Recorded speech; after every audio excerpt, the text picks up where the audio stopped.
On today's 1-0 Sports Show, we talk both professional and college hoops. Daily Texas women's basketball reporter and fellow 1-0 executive producer Emmanuel Ramirez comes on to talk about some women's basketball early upcoming season. And we have many, many more coming at you today. You won't want to miss it here on the 1-0 Sports Show. Texas finally 1-0, finally riding for the brand. And I'm getting back on my soapbox and saying that if they just hit and rap and drive, then that play doesn't happen. You heard it here first from Hunter. Book your plane tickets to Omaha today. But we're not done yet. No, Sean, you're not Are serious. you kidding me? Oh, so that's the third time. That's terrible. Did you believe this was possible at the beginning of the season? Oh, I always believe. Always drink the Kool-Aid. That's all I've been for the Cowboys right now.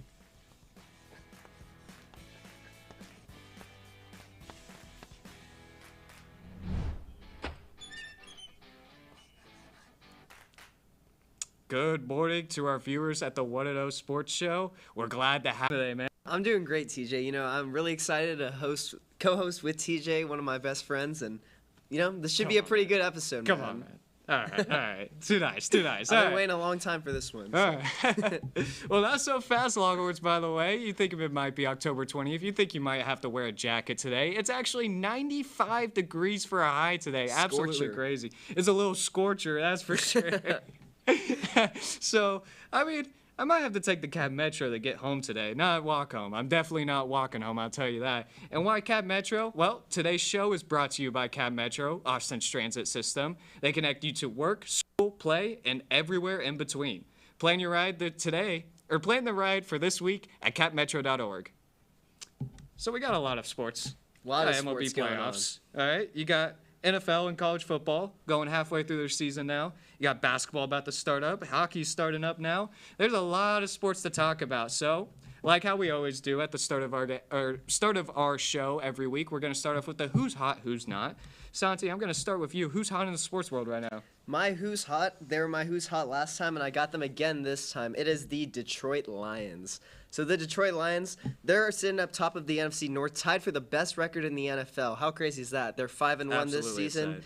and they're playing the Ravens this week, which is going to be a tough matchup. But if they can get through this matchup with the win, they're going to be looking at a serious team competing for a #1 seed. Because in their next 3 games after the Ravens, they will face the Raiders, Chargers, and Bears. Safe to say, it's a pretty easy schedule for the next 3 weeks for them. But right now, Motor City, Dan Campbell, he's got them boys biting kneecaps, knocking off chin straps. Everything's going great for them. And it's good to see the Lions having a really great season. I mean, for the first time in I think all of our lifetime that the Lions have been, tied for the best record in the NFL in Week 6. That's just crazy to hear for the Detroit Lions. But good for them, man. I gotta give my congrats to Dan Campbell and that Lions squad, man. They're showing some real fight. You know, they had a horrible season a couple of years ago. They barely won. I think they won like 2 games. Yeah. It was pretty bad. They fought all the way up, man. They're first in the league. That's crazy. That man. is crazy. 49ers and Eagles both lost this weekend, so I mean the Lions actually do have a chance to get that first seed. All right, but for my who's hot, I'm going across the diamond. I'm going to go with the 5th seeds in the MLB playoffs. That's going to be talking about the Philadelphia Phillies and the Texas Rangers. Now I know they both lost last night, and the Rangers have lost 2 in a row. They don't look too good at home right now, but you can't deny the fact that these 5th seeds, man, they're doing way better than what anyone expected them to do. Phillies, maybe a little bit, but you don't expect them to beat the Braves, especially in the fashion that they did. I mean, let's talk about the Phillies real quick. Trey Turner's batting almost 500. They only have 2 losses this season. Castellanos is at 5 home runs as there's a deep drive to left center. Harper at 4, and he's almost batting 385. JT Realmuto at 10 RBIs. And don't forget even about the pitching. Aaron Nolan only has 2 ERs in almost 19 innings. Zach Wheeler dealt 26 Ks in 19 innings as well. So the Phillies look pretty freaking strong. They're going 2-1 against the Diamondbacks right now. The Rangers on the other side look really strong as well. You have 2 starting pitchers that have been really well. They still have a lot left in the division, or in the ALCS for Jordan Montgomery and Nathan Eovaldi. You also have great batting. Evan Carter's been a huge standout player for them as a rookie. Josh Young as well. I think it's been pretty impressive to watch these 2 teams go into the playoffs and dominate the way they have because nobody expected them to do it. So I don't know. Who's not, Santi? You know, I can definitely agree with that take, at least 50%. But My who's not is the Texas Rangers. You know, if the show was filmed on a Wednesday, That's fair. they would have been my who's hot team. But coming up in the last 3 days, it's not looked good for them. Coming off of the 2-0 start, there was a lot of hope in Arlington with Max Scherzer coming back for Game 3. But after just a rough outing on Thursday and then last night, the team has just not looked good. I mean, the bullpen is really struggling against the Astros. And in Globe Life, in the last 5 games for the Astros, they have outscored the Rangers a combined 57-18 on the road. And that is just rough to see for the Rangers. It's obviously not over for them. Pretty bad. Going into Game 5 tonight, it's going to be a 3-game series, but with this next Game 5 being at Globe Life, the road Astros are a real thing, 54-30 on the road this season. And it's looking rough for them. But I don't know. I know TJ's hoping they can pull it out, but you can't stop Jordan and Altuve, man. What they've been able to do this season, and I think the most underrated player for the Astros has to be Jose Abreu. His hitting this postseason has just been tremendous, and he's come through in big moments for the Astros. Oh, yeah, for sure. Jose Abreu's been a good addition to the Astros. People didn't believe so at the start of the season, but he's definitely been really helpful in the playoffs. Former Yordan Alvarez. MVP. Barry Bonds 2.0 for Yordan Alvarez. Jose Altuve has been great. Don't forget about Dubon as well. A couple Yes, of good sir. hitters on the lineup. But, I mean, I guess for the Rangers, good thing is that the last game of the series at Globe Life Field is today. So they have a chance to win in the Astros Stadium. But for my who's not, I'm going with James Harden. I mean, come on.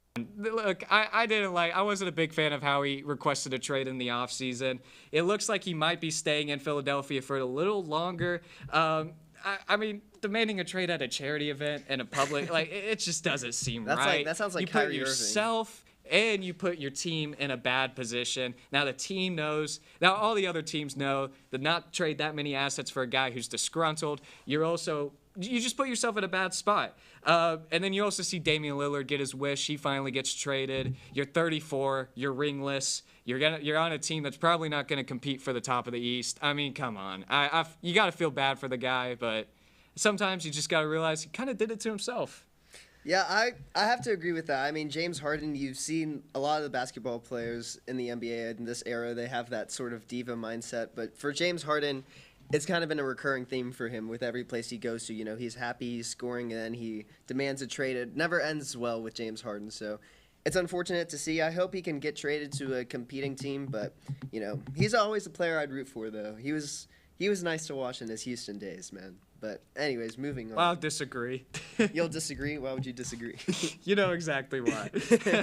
So, yeah, we'll move on. So what's trending? We got a lot of what's trending. So, first of all, we got the Heisman race. It's heating up, man. We had a lot of great games this weekend for college football. Great games. So I got to ask you, Santi, who is your Heisman favorite and who is your Heisman sleeper as well? So obviously my Heisman favorite would just be Quinn Ewers because I love Quinn Ewers. I love Texas football. But my dark horse candidate, this has got to be like Fair. the darkest horse in the pen, the darkest horse you could ever have. But my dark horse candidate is Luther Burton III from Missouri. And, although he may not win the Heisman, I think he and the whole Missouri team really deserve credit for what they've been able to do this season. 6-1, big win over Kansas State. And they have a real opportunity to win the SEC East. They're facing up against Tennessee and Georgia in the next coming weeks. They've got South Carolina this week. And if they could go on a run, I mean, that would be phenomenal. For Missouri to win the SEC East, I couldn't even fathom that. But so Luther Burton, he's been pretty good. He's third in receiving yards in the nation with 108. And yeah, although his odds of winning the Heisman may be a long shot, I think Missouri, they deserve some recognition, man. Yeah, I mean, hey, 6-1. You said 6-1? 6-1, yes, sir. 6-1, not bad. I guess the Georgia game is going to be the real test for them. We'll see if they're a team for real or if they're just going to get blown out like every other team. They almost in beat Georgia. them last year. That's true. They almost did. I remember that game. So anyways, yeah, I'm going to go with, for my Heisman favorite, it's obviously going to be Michael Penix. You have to go with him. He has that 302 yards, 4 touchdowns, and a game-winning drive against Oregon. It's super impressive. He's also undefeated. Only undefeated player that I could really think of that could possibly compete with him for Heisman would be Dylan Gabriel. And I think it's just, Michael Penix has played better teams and will play better teams in the future for the rest of the season. I know you could also think about Jordan Travis, but he's been kind of on and off this season. Florida State struggled a little bit. So I've got to go with Michael Penix. He's been pretty good this year. Washington looks like a really strong contender for the college football playoffs right now. So that's who I'm going to go with. I think that's a great pick. I think he has to be by far the favorite. But hey, you know what I'm looking forward to is, I don't want to call it yet, but I think Washington and Texas may have a postseason rematch. We'll see. I'm excited for it. That's a good call out. Hey, I mean, it's already halfway through the season. There's a reason why the Heisman's for the whole year. We'll have to see. He might be the front runner now, but we shall see. So the NBA season starting up this week. What do you think? Who do you think has the best chance of making it to the finals, and who do you think will be a surprise team this year? I have to say, out of the West, I have the Lakers. I think the Lakers, they're going to be almost a surprise team for most people. Well, let's start off. So I have the Lakers because of the fact they obviously have LeBron, they have AD, they added D'Angelo Russell last year, and they made some really good acquisitions in free agency. They signed Gabe Vincent, they signed Taurean Prince, Jackson Hayes, and they re-signed Austin Reeves, which is big for them. But then in the East, I have to go with the Milwaukee Bucks. I mean, you'd be foolish not to pick the Milwaukee Bucks. They added Damian Lillard, they have Giannis, they have Chris Middleton. It would just, on paper, they are by far the best team. Besides the Nuggets, I think Jokic, obviously we saw what he can do last year in the playoffs. He went crazy, and he's just unguardable at times. But if there was an NBA Finals matchup, I have to go with the Lakers and the Bucks. I think the Lakers, they also have that personal vendetta against the Nuggets after we saw last year with Michael Malone. He was talking a lot of baloney. He was. He got the brooms out and stuff. You know, man. he's still probably, wakes up every day thinking about how he swept the Lakers. But so I think that LeBron, he's got to make a comeback. And that window's closing. Obviously, it's sad to think about, but there's not going to be that many more years left of LeBron in the NBA. And if the Lakers want to win, they're going to have to win now. So I'm going with the Lakers and the Bucks, but most likely the Bucks to win the finals. Obviously, NBA trade deadline is always a crazy event, but right now that's who I got. That's true. I mean, well, you got the Bucks and Lakers in the NBA Finals. That would definitely be must-watch NBA Finals TV for sure. I'm going to go with two different teams for my best teams of the West and the East. I'm going to go with the Boston Celtics and the Denver Nuggets. First of all, the Boston Celtics, I really liked how they how they boosted their roster in the offseason. Drew Holiday was a great counter to Damian Lillard. Also a great counter to Jimmy Butler, who they had trouble with in the postseason last year. You also added Kristaps Porzingis. I mean, you added two borderline all-stars to your roster in one offseason. In a season where you went to Game 7 of the Eastern Conference Finals, I think this team is a really, really strong contender. Obviously, you want to go with the hype with the Bucks right now because you got Damian Lillard and Giannis Antetokounmpo. It makes complete sense. But I think the Celtics with their fundamental play, Jaylen Brown, maybe he gets a left hand this season, maybe. Jason Tatum, you got a lot of good pieces to this team. They're also going to still be good defensively. Unfortunately, losing Robert Williams and Marcus Smart is going to be a little costly, but I think they still have a chance to be one of the best teams in the East. The Denver Nuggets, I like them as well. You can't really go against them right now. They only really lost Bruce Brown in the offseason. And, I mean, they haven't proved anything to show that they aren't the best team in the West anymore. They really killed the West last year in the playoffs. They had an amazing playoffs, so I'm going to have to go with them. So, yeah, and for my sleeper team, I think it's a big sleeper, but a very biased pick here, but I'll go with the Houston Rockets. I mean, you got Cam Whitmore. He's going to be great. We have Jabari Smith, very young core. Watch out for Alfred Şengün. Great players coming up on the Rockets. You know, it's going to be a long process for the Rockets to be good again, but I think they're going to climb that steady road, and there's a lot of momentum going forward for them. But so yeah, I'm excited for the Rockets' future. A lot of Houston teams getting called out today in this first block. That's just how I felt this morning. Well, actually, funny enough, I was actually going to pick the Houston Rockets for my sleeper team. I was thinking about it. I'm actually going to go with three teams, to be honest. I'm going with all the Texas teams. I think all the Texas teams could be sleeper teams. The Mavericks, for the reason why, is because they didn't make the playoffs last year. Everybody knows the fact about that.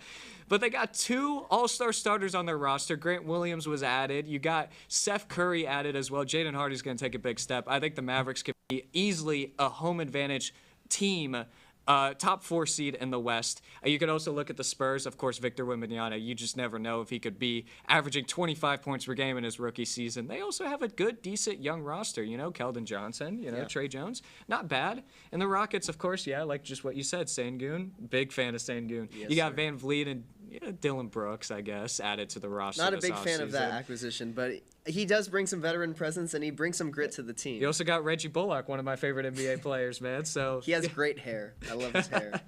So that's all we got for this block. You won't want to miss the next block, though, because we got Jackson Bus coming on for his TSTV Sports debut for our highlight versus. You won't want to miss it. Coming up on the 1-0 Sports Show.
To the 1-0 Sports Show. I do want to take a quick second to apologize for the late start. I know we have a couple dedicated viewers out there that love our show so much, so I apologize for the late start. Anyways, let's get into our next block. We have the versus part of our show. One of the best parts of the show. We have Jackson Bus coming up. First time on TSTV Sports, man. How you doing? Yeah, it's great to be here. Super excited. Yeah, it's fun. All right, Let's have some yeah. fun, man. Let's have some fun, man. Me and Santi, we get pretty competitive with this stuff, so let's go. All right, so first highlight will be best college football play of the week for this weekend. Santi, we're going to start off with you. Who do you have? I had an amazing play. I have U of H versus West Virginia. A Hail Mary right here from U of H. Quarterback Donovan Smith. He rolls out of the pocket, searches up, steps up. He launches a prayer, and it is tipped, and then it's caught by receiver Joseph Manjack IV. He walks it off for the Cougars. West Virginia, they scored a touchdown in this game with 12 seconds left. The quarterback got an unsportsmanlike conduct, moved the kickoff back. Houston got the ball at the 40-yard line, and they were able to do that. Donovan Smith, he finished the game with 16 for 16 of his last 16 passes. He hit 16 passes in a row, and that was just a crazy play. Good walk-off for U of H, and it's good for Texas, too, because we don't need West Virginia getting anywhere near that Big 12 championship. But who'd you have this week, TJ? Well, I'm going to go with the game on Friday night against Stanford and Colorado. Elick Aomanor, Mossy Travis Hunter, the forced double overtime. Look at this play right here. Oh my Good play. Yeah, it was underthrown a little bit. He comes and just grabs Travis Hunter with the helmet, with the football, just guides him into the end zone with him. I mean, my goodness, man, that is just so embarrassing. I'm not going to lie for Travis Hunter. And Man. for Colorado, you're up 29-0. 29-0 to Stanford at home, man. All right, Jackson, who'd you have for this one? Yeah, I think I'm gonna have to go TJ's pick here. Travis Hunter, obviously the number 1 player in his class. Kind of what put Deion's first splash in college football. A pretty disrespectful play. And then send it to double overtime for them to eventually win. So yeah. Yeah, it definitely did help, though, because Stanford did come out as winners of that game. That's pretty crazy to me. All right, so let's go to the second one. I'm up 1-0. Best NFL play of the week. Santi, who do you have? For this week, I don't really have a play. I didn't think there was too many electric plays, but I have a person. And so for this week, I had this Chargers fan. Her name is Mary Ann Doe, and she went viral this week for going absolutely crazy watching the Chargers. Right here, you have Gerald Everett scoring a 1-yard TD, and just look at her. She's going, like feral for the Chargers, if we could see her in a second. This is just pure joy, pure excitement, and this passion, this intensity, this is what being a fan is all about. And so, yeah, I know there's some controversy surrounding her. If she was a paid actor, if she's an AI bot, if she's a real human. And then this is the suffering you go through as a Chargers fan. But so, yeah, I think that just seeing that was awesome to see. And she has a great story. She seems like a good person. But I'm going with Mary Ann Doe for my highlight of the week. I think it's pretty funny because you look at her controversy. They're claiming that she was a Vikings fan beforehand, which is kind of funny. Vikings and Chargers, man, those are two really poor fans or teams to pick. Those are two to be a choking fan teams. of. But anyways, I'm gonna go with another part of the Chargers Cowboys this week. Justin Herbert's pass to himself for a first down. Not really a pass to himself. Let's just say it came off DeMarcus Lawrence's hand. He gets it back and just runs for the first down. I mean, I gotta admit, as a Cowboys fan, that made me put my hands in my head or on my head, man. I was so disappointed about that. Who do you have, Jackson? Yeah, I'm gonna go with Santi here. Even though it's not a play, all week I've been seeing Chargers fan all over my feed, no matter where I look. And I think the controversy is pretty funny too. I've seen pictures of her in a Giants jersey as well, so it's pretty funny. Yeah. Right. People go deep into the investigation. Let's move on. Tied game right now. Best Championship Series MLB highlight. Santi, who do you have? I had last night the Diamondbacks go over to Arizona. They took it, 7th innings without any scores, and then in the 9th inning, Kentel Martel, he walks it off for Arizona with a single. And it was not looking good for Arizona, to say the least, in Philadelphia. They were getting blown out. The Phillies have a lot of momentum at home. But this was a nice moment for the Diamondbacks. Give them some momentum, and now they have a real shot at this upset. But yeah, I think it's just great to see competitiveness in the ALCS or in the NLCS because the Phillies are by far the favorite right now, but good to see the Diamondbacks get a win. Kentel Marte has been a big piece for the Diamondbacks this season. I'm going to go with Leody Taveras, his home run robbery against Yordan Alvarez on Wednesday night. Pretty crazy, man. That is shot like a rocket out of a cannon, man. And Leody Taveras goes out, just reaches his hand over the wall, saves a run for the Rangers in that game. What a play. What a defensive play. That's what baseball's all about. Jackson, who do you have?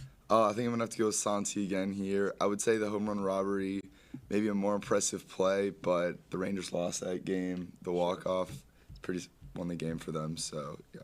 Yeah, they lost by a lot too, don't forget. All right. We got both games going on tonight. Rangers start at 4, Phillies start at 7. So next highlight, worst ump, ref mistake, or biggest blooper. This one's going to be a great one. Santi, who do you have? So for this one, I have the Purdue kicker, freshman walk-on Julio Messias. He missed 3 field goals, but first of all, you have to have some context here. So this fan from Purdue right here, he made a 40-yard field goal to win 2 years of free car lease. I don't know how that's going to work with all his taxes and everything, but when you have the halftime entertainment, you got a fan knocking down 40-yarders like it's nothing, and then you get the real kicker, and he goes out there, and he misses 3 field goals from 48 yards, 39 yards, and 27 yards in a big game, too, against Ohio State. You need these points, and these are not, long field goals. These are what you would consider gimmies for most college kickers, and so for him, it's obviously rough. He's a walk-on freshman kicker, and he was benched in the second half, and you feel bad for him, but come on, man, you got to be better than the fans. This is why people think kicking is easy. Purdue's had some rough games across all sports this year, man. I'm going to go with Kent State's failed onside kick on the first play, so I don't know what the coach was thinking here. They mess up the onside kick. You can kind of see it right here. Eastern Michigan picks it up, goes for a touchdown on the very first play, already down 7-0 because you tried to get a little too cute, tried to get a little too dangerous, and you mess it up that badly, man. How embarrassing. I don't even know. If I was the coach, man, I would probably just walk back to the locker room, let someone else coach, maybe get a fan out there. Maybe he'll be better, man. That's embarrassing. Who do you have, Jackson? I think I have to go with Santi again here. It is pretty bad seeing a random fan hit a 40-yarder and then you miss 2 field goals shorter than that. Yeah, that's pretty bad. That's atrocious right there for college kicking. Fair point. All right. I fear the game's already over, but we still got one more highlight. Let's go with the best college volleyball play this week. Santi, who do you have? I had Texas's very own Madison Skinner right here. She had some nice kills against TCU, and what was a really big game for Texas. But, I mean, you just look at her. When she's out there, there's real power behind those spikes. And she is a great player for the Longhorns. They came back in the 5th set against TCU. Big road win for the reigning national champions. But, Pretty good who'd game, you have, right? TJ? Yeah. Pretty good game. I'm going to go with Indiana over Purdue in this third set right here. Pretty good rally right here. Getting it out of bounds, tapping it back up. Getting the little tap, just keeping it up. Rally. Good block. Good. Oh, wait. No, never mind. Sorry. That was really good placement. I'm sorry. I can't see it. I kind of forgot. She spikes it to win the game for Purdue, and it was right on the corner. I couldn't get a close-up of the angle, but she hit it right and bounds. Amazing precision, amazing accuracy to win the game. Yeah, I think I'm going to go with TJ here. That was pretty great recovery right there, and then a perfect finish. So. Yeah. I'll take the morale victory. I might have lost 3-2. I don't think there's a moral victory when you lose. Hey. But good game. All right, man. I lost 3-2, but hey, I guess I'll be in the Astros position, later tonight, just like that. Anyways, we'll be back with another block after this. We'll be talking about college basketball. Since it starts again, we'll be talking about men's and women's for the nation. You won't want to miss it. Coming up on the 1-0 Sports Show.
And welcome back to the 1-0 Sports Show. College basketball starting up soon for men's and women's. We got a good season coming up, man. A lot of good teams. I'm excited for the college basketball season, especially as a UT, as a Longhorn. Last season in the Big 12, we get to play Houston this year. Pretty exciting. But we got a lot of good contenders on both sides of the field. I got to ask you, who is your favorite to win right now at the start of the season? Not even preseason for the men's league. For the men's league, I'm going to go with Kansas. Every single season we see this now in college basketball where it's kind of a toss-up at the beginning of the season with the transfer portal and everything. But Kansas, they lost a lot of players to the NBA draft this year. But the big acquisition that they made in the transfer portal is they went out and got Hunter Dickinson. He averaged 18 points and 9 rebounds a game last season for Michigan. And although they lost a lot of players to the NBA, I think they're going to come back even stronger this year. They had that loss to Texas in the Big 12 championship, and they lost early to Arkansas, which was a team that was also loaded with NBA players. But I think for Kansas, Bill Self, there's been some allegations about him this season that I think will have pissed him off, and I think they're going to come back and they're going to have their last season in the Big 12. And unfortunately for Texas, it may end in a Big 12 championship for them. But who do you have for the men's, TJ? Kansas ranked number 1 at the preseason polls. I'm going with the number 2 of the preseason polls. I'm going with the Duke Blue Devils. I think Duke has a really good chance to be the best team. Kyle Flipowski came back for his sophomore year. He was really good for them, good impact player in the paint. He's going to have a good team around him this year, good experience at the guard position that will definitely help them out a lot coming March. Jeremy Roach is expected to take a big step. Jared McClain, who's going to be starting at the wing for the Blue Devils, was number 12 in the ESPN top 10 top 100 this year. He'll also make a good impact player for them. He's a good shooter.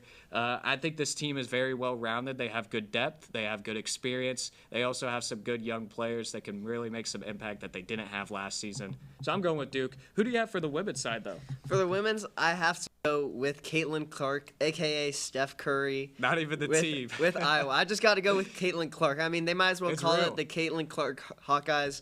I mean, she is just electric. And the way that she rocks the fans, I mean, we saw her out there the other day. She's playing in front of 55,000 in Iowa Stadium. But yeah, her and her supporting cast, I mean, that's might as well. She's like 2018 LeBron. But they came into the season ranked third. They fell short last year of the national championship to LSU. But I think that they can come back even stronger this season. They've got 3 returning starters from that Final Four. And it should be a good season for them. Although LSU is kind of the powerhouse, Caitlin, you can't bet against her. Who do you have, though? First of all, I'd like to say that I was definitely rooting for Caitlin Clark to beat LSU in the March Madness tournament last year. I was pretty disappointed about that. So that leads me to my answer, though. I'm picking LSU. They got way better through the offseason. Somehow. They were already really good. But you added Haley Van Lith from Louisville, who was a really, really good player. One of the top players in scoring. Really good shooter. Really good at getting to the basket. Also a good defender. Added her with Angel Reese. Obviously, everybody knows who Angel Reese is. Dominant center. Averaged 25 points a game. 12 rebounds a game. Just dominant numbers from her last year. She's going in there like 8th year or whatever, but doesn't matter.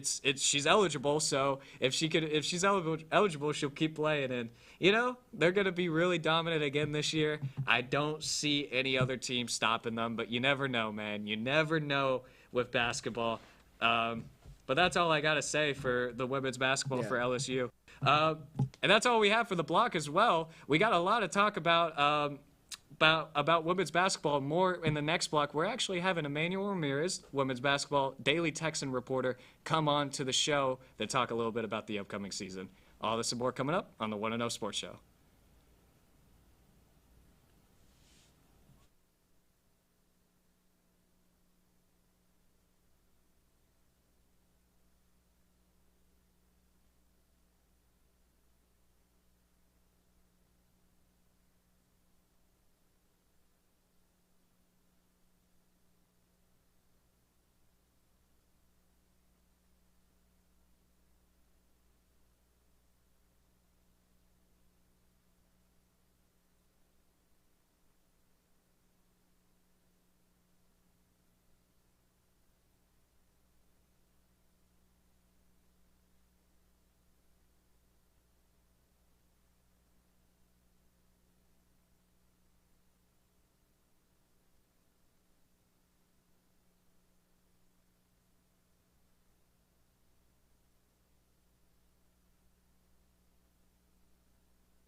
really good right, teams.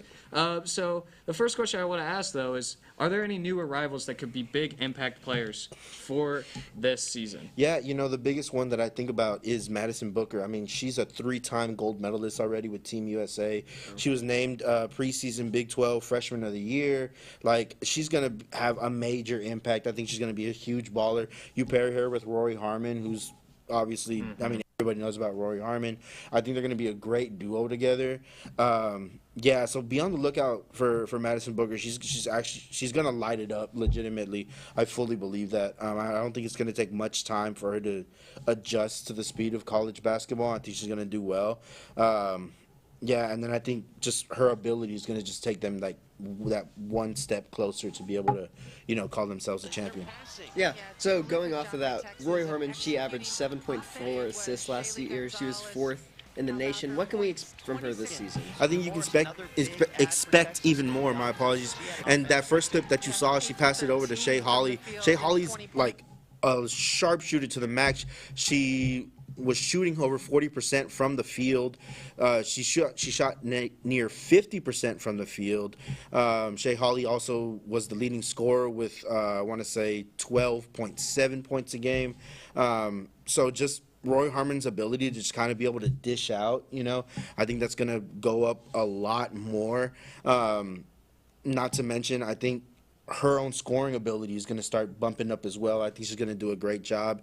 And just being able to understand that she has all these weapons, and the more she feeds it to them, the more her game starts opening up, the more she gets more looks at the basket.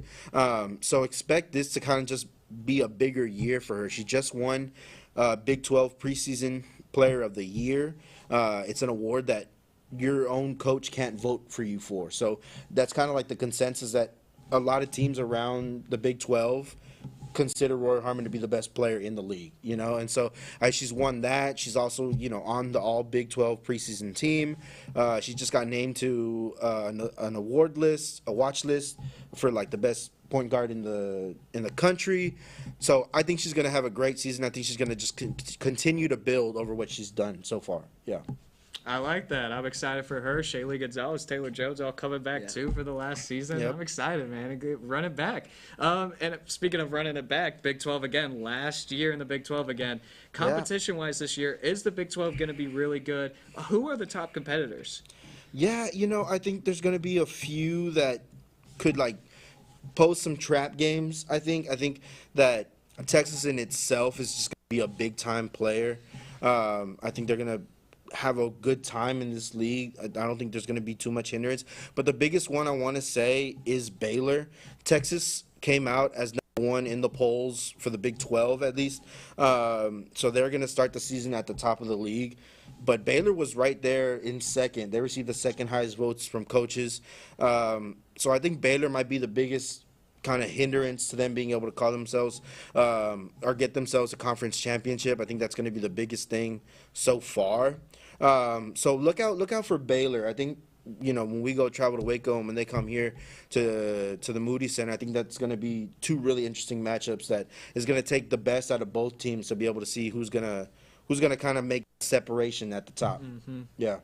And we know historically Texas has struggled with Baylor over the years. But so going off of, we are ranked 13th in the AP poll. Yeah. Are you surprised by that? Is it too low, too high? What's your opinions on that ranking? I'm gonna go that it's just right. Maybe even a little too low, but not by much. I wouldn't rank them. You're not going 5 or anything like that. I think this is somewhat fair just because of the showing that they had last season in the March Madness tournament. I mean, they lost, I want to say, like in the second round. It wasn't really that great, especially for like the amount of weapons that they had and how far they should have gone. I think the year before they had just gotten to the Elite 8. They were close to getting to the Final 4. So I think in that sense, it's definitely something to think about where I get where they're trying to like say like we should probably be a little higher, but I mean maybe 10, if not 11. But I think 13 works. I think 13 gives them enough motivation to say, okay, we had a bad showing last year. Let's do something this year. All right. Well, the 13th ranked Texas Longhorns open up their season at the Moody Center against the Southern Jaguars on November 8th. Gonna be an exciting season, that's for sure. Yeah, I implore everybody, tune in, and if you can, go to these games because, golly, these women are some ballers, man. I mean, they are certified ballers, legitimately. I mean, we have gold medalist winning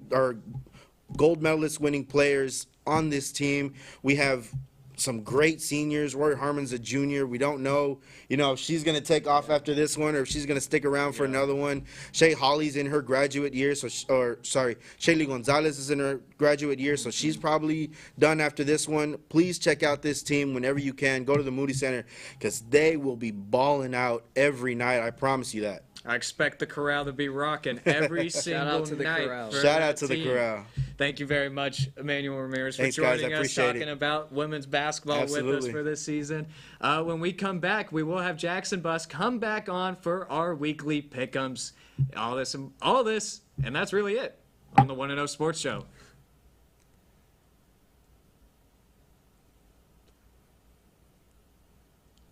Cool. Just be quiet.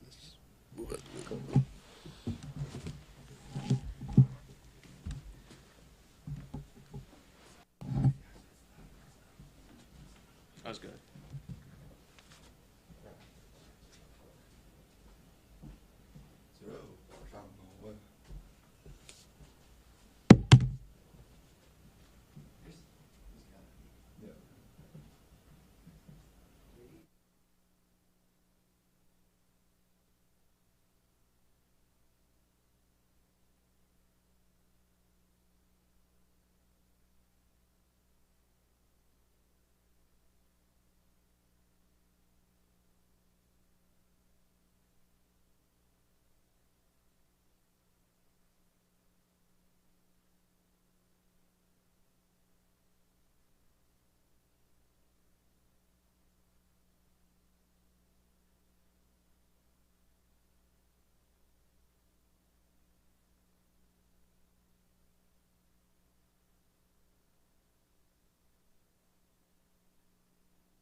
And we're back, ladies and gentlemen. We are back for the Pick'ems, where we talk about the biggest sports games. We got some college football and some NFL this weekend, so we're going to talk about both sports.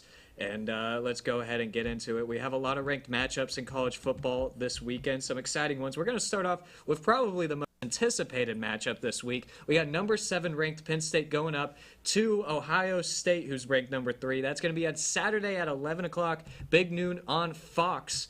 Ohio State opens up with a 5-point favorite. Jackson, I'm going to start with you. Who do you have?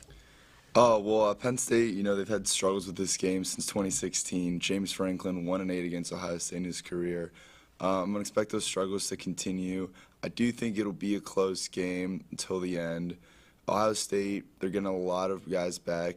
Emeka Ibuka, Travion Henderson, and key defensive players are returning. But, with 2 young quarterbacks, a lot of things can happen. But I do think that the passing game and turnovers will decide this game. And at the end of the day, Ohio State just has the better athletes. Yeah, I think that's a solid pick, but I'm gonna have to go with Penn State. I'm gonna have to go with Drew Allar. He has been just lighting it up for Penn State, and that defense, they're led by Curtis Jacob, who's leading the team with 23 tackles on the season. And I got to shout out TJ for my logic. I just got to go with Penn State because why not, man? But who do you got for this one, TJ? I knew you would bring that up. Good stuff, man. Good stuff. This should be a really close game. I definitely agree with Jackson a lot. I agree with him a lot about, of course, Ohio State just really dominating Penn State over the recent years. And since it's at home, I like Kyle McCord as the better quarterback. I like the Ohio State defense over Penn State. They've played better opponents. They've allowed more yards defensively, but again, harder competition. So I got to go with the Buckeyes with a home victory right here. So moving on to the next game, though, we have number 17 ranked Tennessee going up against number 11 ranked Alabama in Tuscaloosa. This game's going to kick off at 2:30 on CBS. Alabama is a 9.5-point favorite. Santi, I'll start with you. Who do you have? As badly as I want to pick the Volunteers, the win that they had last year against Alabama was just an amazing moment for college football. I have to go with the Tide. I mean, they're not going to lose 2 games in one season at home. And Tennessee, they've struggled this year. They had a really bad loss to Florida. And Alabama, they're kind of hitting their mark right now. This is their second of 3 home games consecutive. I just can't pick against Nick Saban in this game. I got Alabama. Yeah, I got to agree with you, too. I mean, I think as much as I want to see Tennessee win this game, I think Alabama comes up on top. They have a really good run defense. They're going to have to force Tennessee to use the air attack. And Joe Milton hasn't been the best this year. He only had 100 yards against Texas A&M last week. I think Alabama gets back into the top 10 after this game for sure. Jackson, who do you have? Yeah, I mean, last year, obviously an all-time college football moment. It was a great shootout. I do expect the script to flip this year. I don't think one of these teams, 52 points by Tennessee last year. I don't think they're putting up 52 together this year. But yeah, I am going to go with Bama, but I do think the spread is too much. It'll be a really close game, I think. The only thing that's different is the Alabama's offensive line they've been pretty bad this year, 130th in sacks allowed. So the only way Tennessee can win if they can get to Milroe and not let him make those big plays that Bama's relied on all year. Good take. So the next game we have will be UCF visiting number 6 ranked Oklahoma. Oklahoma 17.5 points. Favorites, it's going to be 11 a.m. kickoff on ABC. This one, I don't think this should be a question. Oklahoma's probably going to win this. They might start slow. It's their first week. Other than the bye week where they're ranked top 10, they might be a little too, they might start slow. They might be a little too cocky. But I think they could have a slow start and still win this game by 30. Kind of think about this game as like a Texas-Wyoming game where you could see Oklahoma start a little bit slow. UCF is a competitive team, but I see them still winning in a blowout win in the end. Jackson, what do you have? I agree with what you said a lot. I definitely see a slow start from OU, still reeling from that Texas victory. Pretty high on their horse right now. But and I do think UCF, their offense can compete a little bit, but at the end, their defense is pretty horrendous. And I think OU putting up 34 points on a Texas defense, I don't even know what they're going to do to this defense. So, yeah, I'm going to have to go with the Sooners. Yeah, I agree. OU's offense is off the charts against these teams, these subpar teams that they've been playing. And UCF, they're up 35-3 against Baylor. They lost that game. So it's been a rough season for UCF as a new member of the Big 12. And again, you'd love to see the Sooners go down, but I don't think it's happening this Saturday. All right. Well, clean sweep for Oklahoma, no surprise there. We're going to move on to the next game. Another ranked matchup, probably my favorite matchup this week. I'm really excited for this game. We have number 16 ranked Duke going up against number 4 Florida State at Tallahassee, Saturday at 6:30 on ESPN. I'm going to start off with you, Santi. Who do you have? I have the Duke Blue Devils and Riley Leonard winning this one. I think FSU, they've really struggled against some subpar teams, including Boston College, which was a rough game for them. And also Jordan Travis, he's suffered a little bit of injuries. And I think they look very beatable. And I think if this is a game that they were ever to lose, it would be this game. You have Duke coming in at home, Florida State. They're going to be comfortable. I think that line is really high at 14.5. I know that Duke had a rough loss against Notre Dame, but I'm picking Duke to win this one. Who do you have, Jackson? Yeah, I'm also taking the Blue Devils. FSU's looked super gettable all year. They've really just relied on Jordan Travis to create magic on almost half their plays. The offensive line loses their shape way too easily. And I think this Duke defense is pretty disciplined, and they'll get after him all game long. And Riley Leonard has been dealing with a high ankle sprain, but they're saying he's expected to play. So, yeah, I think that they went into a close one, but the Blue Devils pull it out. I like it. All right, so 2 Duke answers. It would be crazy if we swept it with Duke, but I'm going with the Noles, man. I think this game could go to overtime, possibly. I love Jordan Travis, man. He's an amazing quarterback. He's had a little issues with injuries a little bit this year, but, I mean, you got to think he's definitely could be a top on a Heisman finalist. Duke's had a good time stopping quarterbacks this season. They only allowed 2 touchdowns versus Sam Hartman. They've had really good defense, but I just don't think their defensive backs really can match up with a wide receiver like Keon Coleman. He is one of the most dominant wide receivers in the nation right now. Not to mention Florida State, really good at getting pressure. That's something that Duke has a little trouble with, their O-line. So I'll take Florida State, probably on a game-winning touchdown.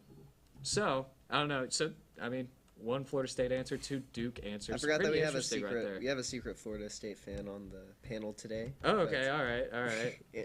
Hey, go Noles. So the next game will be number 14 ranked Utah at number 18th USC, and we're talking about University of South California. Saturday at 7 o'clock kickoff on Fox. We got a 7-point favorite for USC. Kind of a little surprising, maybe, but I don't know. Who do you have, Santi? I'm going to have to pick another upset here. I got to go with Utah, man. I think, no matter who's playing quarterback, whether it's Nate Johnson, I think that they're going to have to pull the upset. USC, they're coming off a really, really tough game against Notre Dame where Caleb Williams threw 3 interceptions. The offense wasn't there, and we know about their defense. It is god-awful. So when they can't get the offense going, it's going to be really rough for them. I think Utah, they're going to shut them down. And, I'm kind of just hoping for an upset here. I think although USC, they might have that high-powered offense, I think Utah's defense is going to be able to match that. So I got Utah in this one. That's interesting. I agree with you on the first part. I might not agree with you on the second part. I don't think that Utah's offense can keep them in the game. You could say a lot about USC's defense, and a lot of them are not going to be good words because they just really are really bad. But, I mean, at the same time, Utah has just really struggled against good teams in the Pac-12 this season. They scored only 14 against UCLA, only 7 against Oregon State. I could see USC keeping them in check. I'm going to go with USC this game. What about you, Jackson? Yeah, I'm with you on that. Caleb Williams has never had 2 back-to-back bad games in his life, even in high school. So I really expect him to bounce back. The defense, always an issue with USC. But Cam Rising's still missing. I think the Trojans will win this one. All right, so we got USC advantage for that one. We're going to move on to the professional side of sports. We got a couple good games in the NFL this week. We're going to start off with the Falcons at the Bucks. We got a 12 o'clock kickoff for that game. We also have the Buccaneers at a 2.5-point favorites. Who do you have to start us off, Jackson? Yeah, I think the Bucks take this one. They have a slight lead in the South right now, and I think they extend it. The Falcons, they obviously super young offense, super talented offense, but just a little inconsistent. And Baker Mayfield almost kind of turning back the clock this season has looked as good as he did his first year in Cleveland. So I think the Bucks win this one. Yeah, I gotta agree. I'm gonna agree. I think the Buccaneers win this game. Desmond Ridder has not been doing too good. He has a lot of turnovers this season. Shout out Goose. I don't know if he's watching right now, but he definitely has a nickname for Desmond Ridder that I can't repeat on this show. And the Buccaneers defense, I mean, they're going to have to hope Tyler Algier, Bijan Robinson, that they could stop him. I think they can. The Bucs have a good ground defense. They're tough, whatever it's pass or rush, to be honest.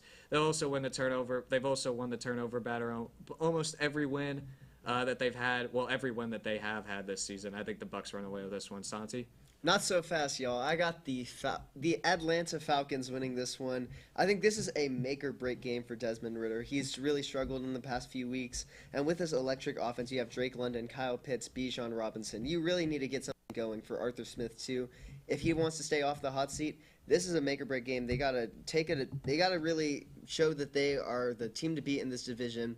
They've been good at home. They've had a good win against the Packers, but some bad losses. So I think the Falcons, they're going to have to really turn around this game, and I got them winning in an upset against the Buccaneers.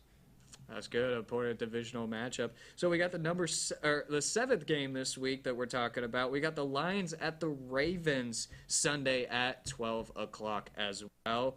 We got the Ravens opening up with a 3-point favorite. Who do you have, Jackson? Yeah, I'm going to take the Lions, but I'm super excited for this game. I think it's the game of the week. Lions look like one of the most complete teams in the league right now on both sides of the ball.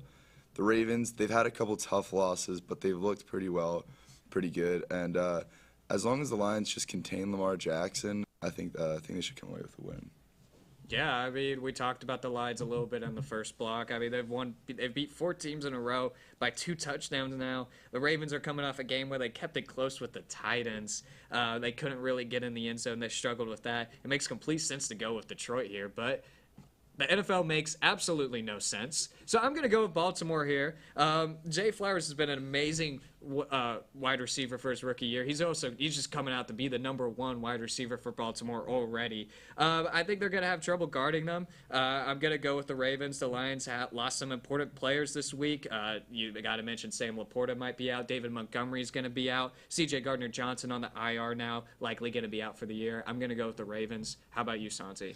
I'm going to go with Jackson. I'm going to go with the Lions. I think the Ravens, for me, the issue, I want to pick them, but they're really inconsistent. I mean, and that loss to the Steelers was really telling. You had all the drops, but it was a game where the Ravens dominated throughout the game, and just right at the end, they found a way to blow it. So I'm going to pick the Lions. You know, my who's hot team, my favorite team right now. I got to ride the bandwagon, and I'm going to stick with it. So, yeah. I respect riding the bandwagon. You got to stick with your answer, man. I respect it. So we're going to move on to the next one. We got the Chargers at the Kansas City Chiefs. That one's going to be at 3:25 on Sunday. Chiefs with a 5.5-point favorite. Santi, I'll start with you. Who do you have? I have Justin Herbert and the Chargers bouncing back. We've seen Justin Herbert be able to go into Arrowhead and win before, which is something that his opponents or the other teams of the division seem to struggle with. But I got Justin Herbert. I think the Chargers, like you said earlier, the NFL makes absolutely no sense, and the Chargers have to be the most inconsistent team by far. So that's why they're just going to randomly turn it up against the Chiefs. I got them winning by at least a touchdown in this game.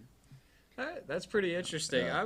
I'm gonna go with the Chiefs, though. I'm not gonna lie. I don't think an upset will happen here. You do mention Justin Herbert being able to go into Arrowhead Field and win. He's only done that once. All right, I'm pretty sure he's only done that once. 1 for 3. I mean, that's pretty good against the Chiefs. 33%. I mean, They'll make it's it better than 50%. Russell Wilson. We'll give him that.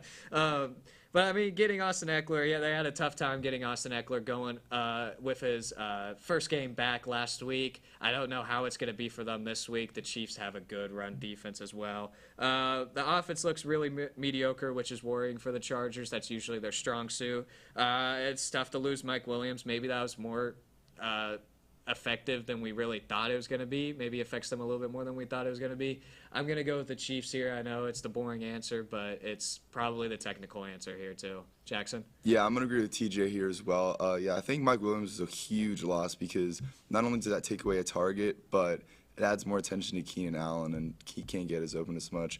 And, Justin Herbert, his first 2 years in the league, he was praised as a top 3 quarterback up there with Mahomes and Allen. He's been pretty mediocre this year, not been looking too good. I expect the Chiefs to keep rolling. 5-0 since week 1, so. 5-0 since week 1 is true as well. That was also the week where they had a lot of those drops. They came back and have won 5 straight. So the next game we got, pretty exciting game right here, a battle of the 5-1 teams. Miami Dolphins visiting the Philadelphia Eagles on Sunday Night Football at 7:15. 2.5-point favorite for the Eagles. I'm a little surprised. I think that's a little low. They got some, but the Dolphins, they've proved themselves this Yes, year. sir. Santi, who do you have? I have to go with the Dolphins again. Last time I picked them against the Bills, and their premier matchup did not go very well. But I think this game's going to be a little bit different against the Eagles, a team that they're not the same team that they were last year. Their defense has tailed off a bit. I'm not sure what the loss of C.J. Gardner-Johnson was a big one for them, and they made an acquisition this week. They signed Julio Jones for their offense. But I think the Eagles, they're coming off a really tough loss to the Jets, where Jalen Hurts played bad, and the Dolphins are just hot. And I have to go with them. I have to go with the electric offense, Raheem Mostert, Tua Tagovailoa, and Mike McDaniels. I got the Dolphins on top in this one. Interesting. Who do you have, Jackson? I'm actually going to take the Eagles in this game. The Dolphins are super hot, but, they play down in Miami at night at the Link. It's going to be chilly in October. I don't think they're going to be used to it. Also, the defense has gotten a lot worse for Philadelphia, but they do still have elite speed, which is what the Dolphins usually try to exploit in defenses. But yeah, I think the Eagles win this one. You guys both brought up good points. I think, you could kind of see it at Buffalo a couple weeks ago. Maybe the Dolphins struggle with a little cold. I like your pick with the Dolphins. I think they're high-powered offense. I'm gonna go advantage Miami for this game. They failed to get their key signature road win against Buffalo. I think they get it here. They can make the adjustments to play well on the road. The Eagles have been squeaking by games this year. I wouldn't say they've been getting lucky with their games, but they definitely have been getting by. Definitely with a lot of their games, only by 1 or 2 scores. Jalen Hurts has also been struggling a little bit with interceptions, with turnovers. He's still running the offense pretty well, though. I'm going to say give me Jalen Hurts' game-winning interception for Miami's win. I'll go ahead and predict that. But moving on, last game of the week for NFL, Monday Night Football. This one's going to be a little interesting, I guess. San Francisco 49ers, they're going to play the Minnesota Vikings. They have a 7-point favorite on Monday Night Football in Skull Nation, but they might not have Christian McCaffrey. Deebo Samuel's questionable again, and he hasn't been a huge impact. So who do you have, Jackson? I'm going to take the 49ers. I will say, though, if not for last week, I probably would have taken the Vikings. I think the Niners were poised for a trap game. And, without his big playmakers, Brock Purdy did look human last week. But I think after losing last week, they readjust, get their head straight, and not a close game with Justin Jefferson out as well. Yeah, I'm going to have to agree with Jackson. I think that's a great take. I think if this was any other week, you could see the possibility of the Vikings, but coming off the loss, the 49ers are going to have to bounce back. Even without Christian McCaffrey, I think it's going to be kind of a breeze. The Vikings, it's been a rough season for them. If they lose this game, they might be looking to tank. I know they're having problems with Kirk Cousins. He won't waive his no-trade clause, but it's kind of a dumpster fire over there for Minnesota, so I'm going with the 49ers. Yeah, there's not a lot of people who think favorably of Kirk Cousins on primetime games. Justin Jefferson is out. Again, why not? I'm going to the Minnesota Vikings. There's some uncertainty about the 49ers players, man. It makes it a tough game to pick. I like how Jordan Addison stepped up last week in the presence of Justin Jefferson not being there. I think the Vikings could give the 49ers a run for their money. Debo's been on and off the field, and when he's on, he hasn't really been productive. Brock Purdy, again, showed that he kind of is a little human last week without the weapons that he usually has. I think the Vikings could pick up the recipe of success from Cleveland last week. Maybe Jake Moody misses a couple field goals again. I don't know. But I'm going with the upset pick for the Minnesota Vikings. And that's how we're going to end off this week. Thank you guys so much for tuning in to the 1-0 Sports Show. That's it. But make sure to tune in next week. Also tune into our sister shows. We have College Press Box on Monday nights at 9:30, and then College Crossfire on Wednesday nights at 9. I'm TJ Krilowicz. That's Santiago Ortiz. This is Jackson Buss. We thank you so much for watching the 1-0 Sports Show this week. We'll see you next week.